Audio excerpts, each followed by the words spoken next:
की कानून व्यवस्था को लेकर सरकार के मंत्री रविंद्र जायसवाल ने कहा कि संगठित अपराध प्रदेश में नहीं है, जो अपराध हो रहे हैं उन्हें लेकर कार्रवाई की जा रही है। सपा मुखिया अखिलेश यादव आजकल ट्विटर की राजनीति कर रहे हैं। बिजली व्यवस्था में सुधार भी जारी है। यूपी में क्राइम और बिजली दोनों को लेकर अखिलेश यादव ट्वीट पे ट्वीट कर रहे हैं, सरकार को जगाने की कोशिश कर रहे हैं। अरविंद जायसवाल यूपी सरकार के मंत्री हमारे साथ हैं। सर, कैसे देखते हैं आप, क्या क्राइम जब अखिलेश यादव ट्वीट कर रहे हैं इस वजह से यूपी में क्राइम ज्यादा नजर आता है, या आंकड़ों के हिसाब से आप बात करेंगे, या जो वाकई जिस तरह से हो रहा है रेप की, चैन स्नैचिंग, तमाम सारी चीजें जो है दूसरे कार्यकाल में सामने आ रही हैं? एक तो उत्तर प्रदेश के अंदर एका दुका घटना हुआ है जो दुखद, सरकार इस पर गंभीरता से एक्शन ले रही है। जहां तक अखिलेश की बात कर रहे हैं तो उनके कार्यकाल की तुलना में 80% अपराध, हर स्तर के अपराध कंट्रोल किए गए। अपराधी भागे हैं, अपराधी या तो जेल के अंदर हैं या तो यूपी छोड़ दिए हैं। उनके अखिलेश कार्यकाल में अपराधियों को जेल में मिलने जाते थे मंत्री लोग, और तब अपराधियों का मन बड़ा था। जिस घटना को आप बता रहे हैं कि जो घटनाएं यहाँ पर हुई है बलात्कार की, दुखद हुआ है, लेकिन उनके क्या था, बारे मुख्यमंत्री कहते हैं कि अपराधियों के खिलाफ कड़ी कार्रवाई करो, और उनके अब्बा जान कहते थे कि नौजवान से गलती हो जाता है, तो नौजवान गलती लगातार बढ़ता जा रहा था। ये बेसिक अंतर है। बाकी उनका काम है ट्वीट करना, इसके अलावा कुछ किया नहीं है। अपने कार्यकाल का उठा कर देख लें इतिहास, आज 80% महाराज जी के इस एक्शन से अपराध कम हुआ है। जो भी घटना एक दुख हो रही है, फिर भी हुआ दुखद है, और सरकार उस पर गंभीरता से एक्शन ले रही है। 100 दिन का एजेंडा तमाम मंत्रियों को दिया गया। बिजली की जिस तरह से किल्लत हुई है, क्या सरकार को पहले से का अंदेशा नहीं था? खास तौर पे सरकार को अंदेशा भी था। एकाएक जब उत्तर प्रदेश के अंदर कई साल के बाद एकाएक तापमान बढ़ा, और आप देखिए बुंदेलखंड के अंदर पहुंच गया था 48 के ऊपर पहुंच गया था, तो स्वाभाविक है कि डिमांड जब एकाएक बढ़ेगा, जो हमारी आपूर्ति हो रही थी, जब डिमांड बढ़ेगा थोड़ा सा दिन कंट्रोल में बाहर कर गया, लेकिन 2 दिन के अंदर संभाल करके और भी परचेज करके बिजलियाँ पूरा कर लिया गया। वरना अखिलेश यादव में के कार्यकाल में 12 से लेकर 17 के हम उसमें विधायक थे हम लोग, केवल सफाई और आजमगढ़ के अलावा उन्होंने कहीं बिजली की आपूर्ति किया ही नहीं था। हम सारे विधायकों को बनारस में जो भोले की नगरी है वहां पर अनशन बैठना पड़ता 3 दिन तक।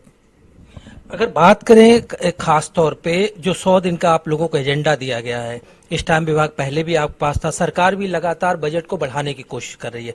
किस तरह से आपके डिपार्टमेंट का बजट बढ़ रहा है? हालांकि सरकारी चीजें जो हैं, खासतौर पर आप विधायक के मंत्री की ना आप सैलरी लेते हैं ना खर्च लेते हैं, एक तरह से बचत कर रहे हैं, लेकिन और योगदान क्या कुछ होने वाला है? देखिए, आज रजिस्ट्री विभाग के अंदर लगभग 35 लाख डॉक्यूमेंट होती है, यानी कि 35 लाख क्रेता, 35 लाख विक्रेता और गवाह लेकर के लगभग 1 करोड़ व्यक्ति जनता का रजिस्ट्री विभाग में तबका में सामना होता है।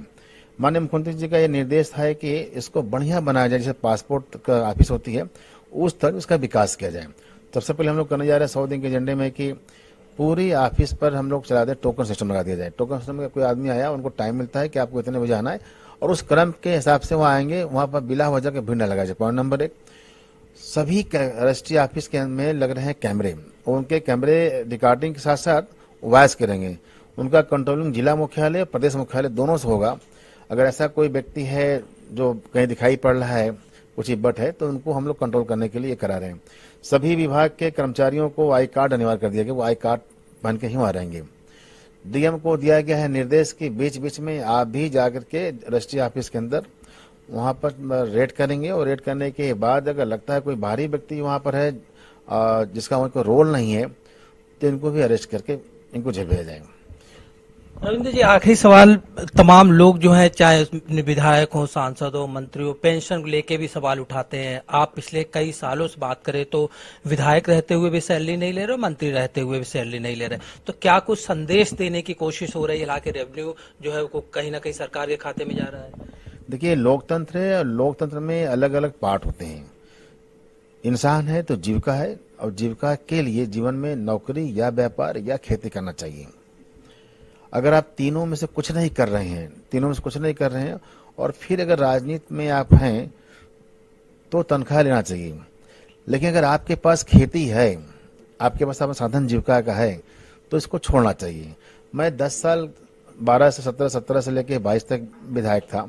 उस समय अखिलेश यादव थे मुख्यमंत्री, तो मेरा अपना संकल्प था कि राजनीति के माध्यम से किसी भी प्रकार का धन नहीं आना चाहिए, चाहे वो तनख्वाही क्यों न हो। तो मैंने उसको छोड़ रखा था कि जाता है मुख्यमंत्री आपदा राशि में, और चाहे वो उसको हैंडल माननीय अखिलेश जी करें चाहे माननीय योगी जी करें। दुर्भाग्य से यूपी के अंदर कोरोना का फैलाव हुआ, लेकिन जो वो आपदा की राशि होती है उससे तमाम वहाँ पर काम होते हैं। तो मेरे को लगा कि वो 10 साल के अमाउंट का अच्छा इस्तेमाल हुआ कि मुख्यमंत्री आपदा से तमाम चीज़ें की गई, लोगों को चाहे वितरण किया गया, दवा हो चाहे खाना बांटा गया हो। और इस बार भी आगामी 22 से 27 तक के लिए तनख्वाह मुख्यमंत्री आपदा राशि में जमा हो, ऐसा बात हमने पत्र दे दिया उनको, ताकि तनख्वाह मेरे अकाउंट में नहीं आना चाहिए। वह कहीं न कहीं मुख्यमंत्री आपदा में किसी न किसी जनता का जो असहाय है उनकी सहायता होती है। बात करने के लिए शुक्रिया। तो ये थे रविंद्र जायसवाल जो साफ तौर पर कह रहे थे कि अगर यूपी में छोटे मोटे क्राइम भी हो रहे हैं तो सरकार लगातार उस पर कार्रवाई कर रही है।